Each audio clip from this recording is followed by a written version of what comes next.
ನೀವೇನಾದ್ರೂ ಮಿಲಿಟರಿಗೆ ಜಾಯ್ನ್ ಆಗ್ಬೇಕಾ? ಅದಕ್ಕೆ ಯಾವ ಎಕ್ಸಾಮ್ ಕೊಡ್ಬೇಕು? ಇದನ್ನೆಲ್ಲ ಈ ವಿಡಿಯೋದಲ್ಲಿ ನಾನು ಕಂಪ್ಲೀಟ್ ಆಗಿ ಎಕ್ಸ್ಪ್ಲೈನ್ ಮಾಡಿದೀನಿ. ನೀವೇನಾದ್ರೂ ಮಿಲಿಟರಿಗೆ ಜಾಯ್ನ್ ಆಗ್ತಿದ್ದೀರಾ ಅಂದ್ರೆ ಫಸ್ಟ್ ಈ ಚಾರ್ಟ್ ನ ಅರ್ಥ ಮಾಡ್ಕೊಳ್ಳೋದು ತುಂಬಾನೇ ಮುಖ್ಯ. ನಮ್ಮ ದೇಶದಲ್ಲಿ ಒಟ್ಟು 543 MP ಪಾರ್ಲಿಮೆಂಟ್ ಸೀಟ್ ಗಳಿದಾವೆ. ಇದರಲ್ಲಿ 15% ಅಂದ್ರೆ 81 MP ಗಳು. ನಮ್ಮ ಗವರ್ಮೆಂಟ್ ಆಫ್ ಇಂಡಿಯಾದ ಕಾನ್ಸ್ಟಿಟ್ಯೂಷನ್ ಪ್ರಕಾರ ಈ 81 ಸೀಟ್ ಗಿನ್ನ ಹೆಚ್ಚಾಗಿ ಯಾವುದೇ ಪೋರ್ಟ್ಫೋಲಿಯೋನ ಸೃಷ್ಟಿ ಮಾಡುವಾಗಿಲ್ಲ. ಅಂದ್ರೆ ನಮ್ಮ ದೇಶದಲ್ಲಿ ಈಗ ಅಟ್ ಪ್ರೆಸೆಂಟ್ ಒಟ್ಟು 72 ಪೋರ್ಟ್ಫೋಲಿಯೋ ಎಂಪಿಗಳಿದ್ದಾರೆ. For example ministry of defence, ministry of finance, ministry of home affair, ministry of external affair etcetera. ಇದೇ ರೀತಿ ಒಟ್ಟು 72 ಪೋರ್ಟ್ಫೋಲಿಯೋ ಹೋಲ್ಡರ್ಸ್ ನಮ್ಮ ದೇಶದಲ್ಲಿದ್ದಾರೆ.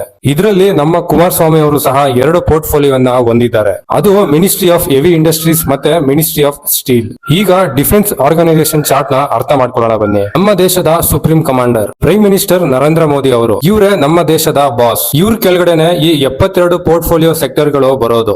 ಅದರಲ್ಲಿ ಬರೋ ಒಂದು sector ministry of defence. Ministry of defence ಕೆಳಗಡೆ ಒಟ್ಟು 5 ಮೈನ್ ಡಿಪಾರ್ಟ್ಮೆಂಟ್ಸ್ ಗಳು ಬರ್ತವೆ. ಅದು ಯಾವ್ದಾವ್ದಂದ್ರೆ department of defence, department of military affairs, department of defence production, department of defence research and development, department of ex servicemen welfare. Department of military affairs ಕೆಳಗಡೆನೆ ಈ 3 ಸೇನೆಗಳು ಬರೋದು. ಇಂಡಿಯನ್ ಆರ್ಮಿ, ಇಂಡಿಯನ್ ನೇವಿ ಮತ್ತೆ Indian air force. ಆದ್ರೆ ಈ 3 ಸೇನೆಗಳು ಮತ್ತೆ department of military affairs ಮಧ್ಯೆ ಮೀಡಿಯೇಟರ್ ಆಗಿ ವರ್ಕ್ ಮಾಡೋದು ಇವರೇ, ಚೀಫ್ ಆಫ್ ಡಿಫೆನ್ಸ್ ಸ್ಟಾಫ್. ಇವರೇ ಈ 3 ಸೇನೆಗಳಿಗೆ ಹೆಡ್ ಆಗಿ ವರ್ಕ್ ಮಾಡೋದು. ನೀವು ಸೇರ್ಕೋಬೇಕಂತಿರೋದು ಈ 3 ಸೇನೆಯಲ್ಲೇ ಯಾವ್ದೋ ಒಂದು ಸೇನೆ. ಇದರಲ್ಲಿ 2 ತರ ಎಂಟ್ರಿ ಇರುತ್ತೆ.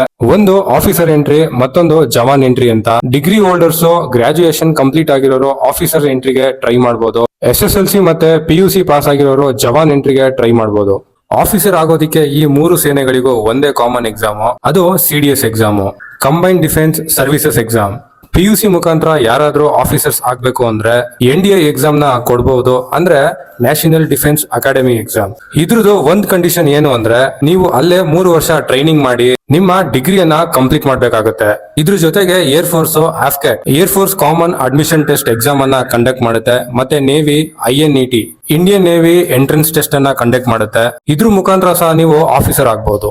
ಜವಾನ್ ಎಂಟ್ರಿ ಅಂತ ಬಂದ್ರೆ ಇವಾಗ ಅಗ್ನಿವೀರ್ ಸ್ಕೀಮ್ ಇರೋದ್ರಿಂದ ನೀವು ಅಗ್ನಿವೀರಾಗೆ ಜಾಯ್ನ್ ಆಗ್ಬೇಕಾಗತ್ತೆ.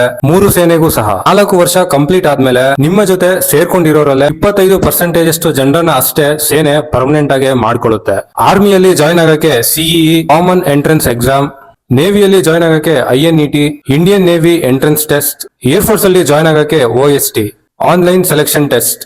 ಈ ವಿಡಿಯೋದಿಂದ ನಿಮ್ಗೇನಾದ್ರೂ ಸ್ವಲ್ಪನಾದ್ರೂ ಕಲಿಯೋದಿಕ್ಕೆ ಸಿಕ್ಕಿದೆ ಅಂದ್ರೆ ನನ್ನ ಅಕೌಂಟ್ ಅನ್ನ ದಯವಿಟ್ಟು ಫಾಲೋ ಮಾಡಿ. ಮತ್ತೆ ನಿಮ್ಮ ಫ್ರೆಂಡ್ಸ್ ಯಾರಾದ್ರೂ ಮಿಲಿಟರಿಗೆ ಜಾಯ್ನ್ ಆಗ್ಬೇಕು ಅಂತ ಇದ್ರೆ ಅವರಿಗೆ ಈ ವಿಡಿಯೋವನ್ನ ಶೇರ್ ಮಾಡಿ.